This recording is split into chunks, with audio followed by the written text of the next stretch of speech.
kids, Paris, Prince and Blanket, where are they now? Michael Jackson left more than an extensive musical legacy and his former estate of Neverland Ranch behind when he died at the age of 50 on June 25, 2009. The Billie Jean singer also had 3 children. Michael's first child, Michael Joseph Jackson Jr., was born to the musician and nurse Debbie Rowe, to whom he was married from 1996 to 1999. On February 13, 1997, he was nicknamed Prince and reportedly cared for by nurses and nannies at the Neverland Ranch. The Grammy winner welcomed a second child, daughter Paris, with Rowe, now 60, on April 3, 1998. She made a tearful speech at her father's memorial service and struggled in the wake of Michael's death, attempting to take her own life by slashing her wrists and taking 20 Motrin pills in 2013 and claiming to have been sexually assaulted by a stranger at the age of 14, according to her cover interview with Rolling Stone opens a new window. In January 2017, she spent time in treatment and later came to prominence as a model and aspiring singer. His third child, Prince Michael Jackson II, arrived on February 21, 2002. To an unknown surrogate, he quickly garnered the nickname Blanket and was introduced to the world months after his birth, when his father made headlines for holding him over the railing of a hotel balcony in Berlin.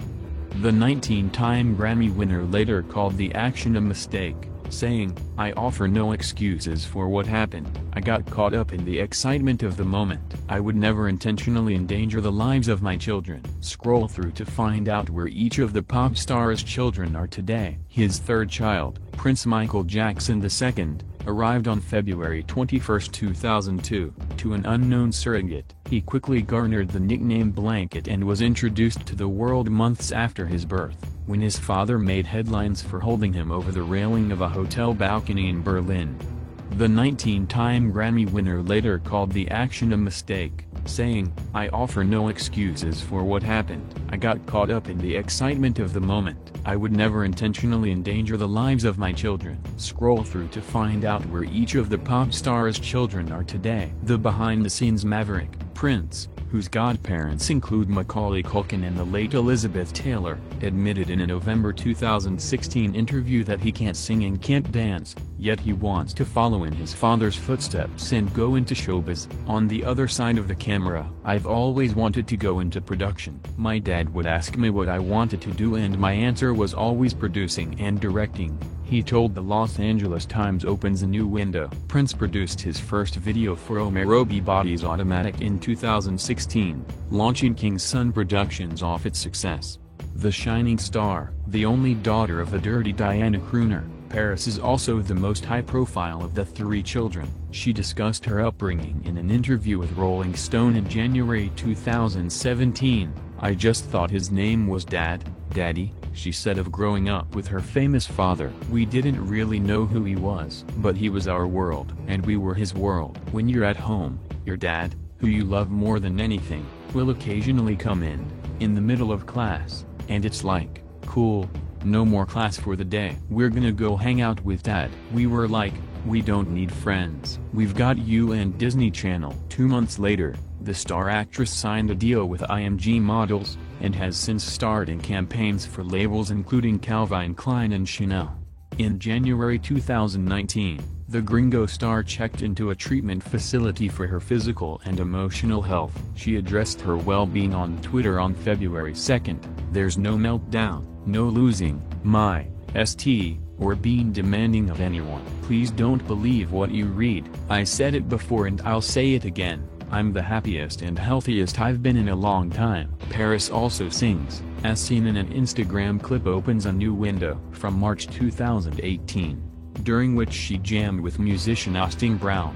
On March 16, TMZ reported opens a new window that the model was hospitalized for suicide attempt. A LAPD spokesperson confirmed the news, not naming Jackson, but linking it back to her address. A Us Weekly source added it was likely due to a buildup of many things, including backlash from the Leaving Neverland documentary that debuted earlier in March. The source noted, "She is in better spirits and surrounded by friends and family."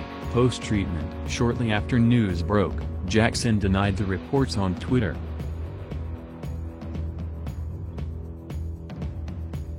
the noose around her neck, standing in front of a picture of JonBenet Ramsey and photos of naked boys and a two-headed mannequin, inside Michael Jackson's twisted pornography collection found before he died.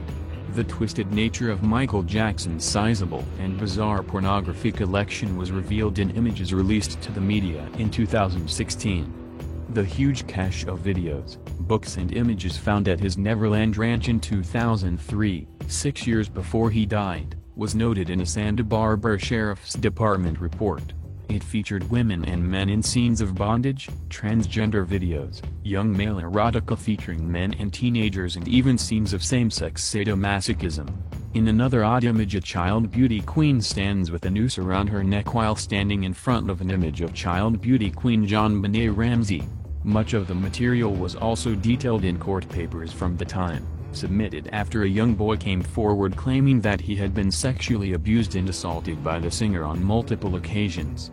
The police report claims that in Jackson's bedroom and bathroom alone there were at least 7 collections of work found by investigators that show boys in their teenage years, and in some cases younger, fully nude or partially clothed.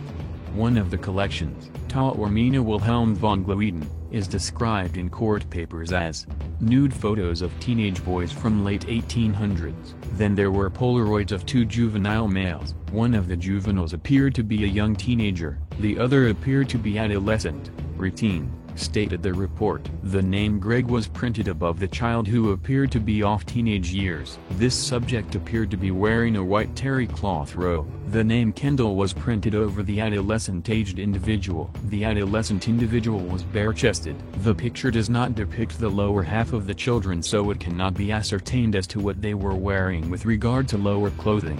The reporter later noted when describing these photos, the phrases "Are you scared yet?" and "Ha, ha" were printed on the lower portion of the picture. There were more photos of those 2 boys found in another box of photos, this time alongside Jackson himself. Again, these individuals were posed in provocative manners with bare chests, said the report. The search of the home occurred in November of that year while Jackson was in Las Vegas, with 70 members of the Santa Barbara County District Attorney's Office and Sheriff's Department turning up to the residence. An arrest warrant had been issued at that time as well, and Jackson later turned himself into police when he returned to California. Radar Online first obtained the police report and court papers, and an investigator on the case told them, the documents exposed Jackson as a manipulative, drug and sex-crazed predator who used blood, gore, sexually explicit images of animal sacrifice and perverse adult sex acts to bend children to his will. The source added, he also had disgusting and downright shocking images of child torture, adult and child nudity, female bondage and sadomasochism. The report states that many of the materials featuring naked men and women in the home could be used for the purpose of trying to attract young men or boys. After the descriptions for many of the materials, the investigator notes, based on my training, this type of material can be used as part of the grooming process, by which people, those seeking to molest children, lower the inhibitions of their intended victims and facilitate the molestation of said victims. These materials include a book depicting nude children found in a singer's arcade room, a book which contained nude photographs of men in the master bathroom, and multiple books found in the master bedroom that included one with naked and semi-naked gay men and another with preteen or early teenage individuals who in some cases were nude or semi-nude. Radar spoke with Santa Barbara Senior Assistant District Attorney Ron Zonin about the case, as he was part of the prosecution team that took on Jackson in court.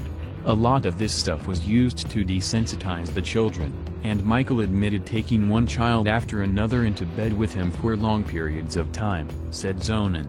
We identified 5 different boys, who all made allegations of sexual abuse. There's not much question in my mind that Michael was guilty of child molestation. Jackson was ultimately acquitted in 2005 after being charged with 7 felony counts of child molestation and 2 felony counts of providing an intoxicant to a minor under the age of 14 when Gavin Arvizo came forward claiming that he had been sexually assaulted by the singer.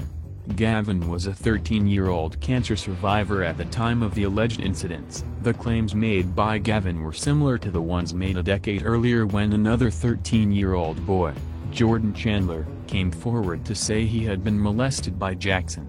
No charges were ever filed against the singer. However, after police discovered the Chandler's father may have been attempting to extort Jackson, and the young boy's mother claimed Jackson never touched her son. Jordan, however, was able to perfectly describe Jackson's buttocks, pubic hair, and distinctive marks on both his testicles and penis. The mark on the penis could only be seen if it was lifted and was otherwise not visible. In the end, Jackson settled with the Chandler family for $22 million, and no charges were ever filed against him in court. Once the trial was over, Jackson, who had been facing up to 20 years in prison if convicted on all charges, left the country, moving to the island nation of Bahrain, located in the Persian Sea. He eventually returned to the United States and had been preparing for his comeback tour in 2009 when he was found unresponsive inside his Holmby Hills home. Paramedics arrived on the scene and were unable to revive the singer, who they declared dead at the age of 48 while still at his residence. The cause of death was later ruled to be acute propofol benzodiazepine intoxication caused by drugs that were being prescribed to him by Drive. Conrad Murray, who was convicted of involuntary manslaughter in 2011 and charged with the singer's death. He was released in November 2013 after serving roughly half of his 4-year sentence. Now, 10 years on from his death, the HBO documentary Leaving Neverland has aired detailed and disturbing stories from two men who say Jackson groomed them for sex and molested them when they were just little boys. It has cast a spotlight on Jackson's unsavory history during the #MeToo movement, when old allegations against stars have been taking hold and taking them down. So far, there has been no evidence of major damage to Jackson's music or his estate, which has made an estimated $2 billion since his death. Oprah Winfrey may have heralded a shift in public attitudes just by hosting the special After Neverland, in which she interviewed the documentary's subjects, James Safechuck and Wade Robson. "I hope we can get beyond Michael Jackson the icon, stop staring into the sun, and do what is necessary to help our children and ourselves," Winfrey said in front of an audience of sexual abuse survivors and their supporters. She did not directly condemn Jackson, but she praised the film, treated its assertions as truth, and said that she was expecting an earful from Jackson's defenders. Robson and Safechuck's allegations didn't emerge until 2013, when they filed lawsuits seeking money from Jackson's estate that have since been thrown out and are under appeal. Both men had previously denied Jackson sexually abused them and had been among his fiercest defenders when Jackson was alive, but say having their own children and Jackson's death led them to confront their truth. Because of the men's past denials, some Jackson fans have dismissed their testimonies as lies, motivated by money. Some even refused to watch the documentary. Still, after the film began airing, there were casual fans who felt gutted by the revelations, with some saying they could not listen to his music the same way, if at all.